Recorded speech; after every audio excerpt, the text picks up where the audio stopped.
Okay, so with what I just previously discussed over here with the sheet about how no matter which direction the air hits the cylinder, there's no lift being created, and how it's very similar for an ellipse. It's kind of implied, but there are very few angles where you can kind of create some form of lift, and it doesn't ultimately work out that way because any angle of attack would always look like this to the oncoming air.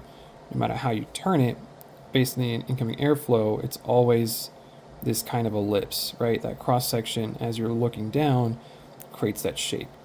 So the shaft is not creating any lift at all. It just doesn't. It would have to flow around the entire length of the arrow for it to be considered lift, and it's not really what's happening. We just get drag.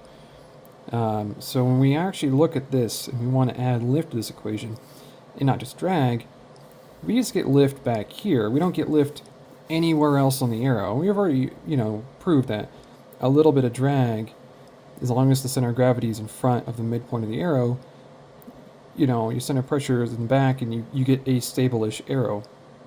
But lift is all back here, and that's just torque. So we have a perpendicular force, right? 90-degree angle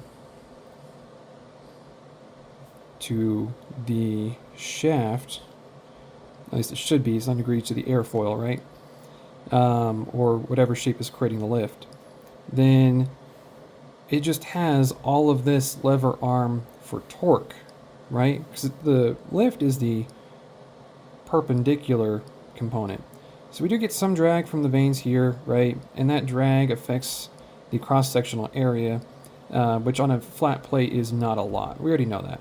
So any amount of lift that is created, even if it's a small amount, just has this whole, my pen is dying, length of a lever arm to use. So even if it is a tiny force, it has such leverage over the drag that the lift is doing all of the work, right?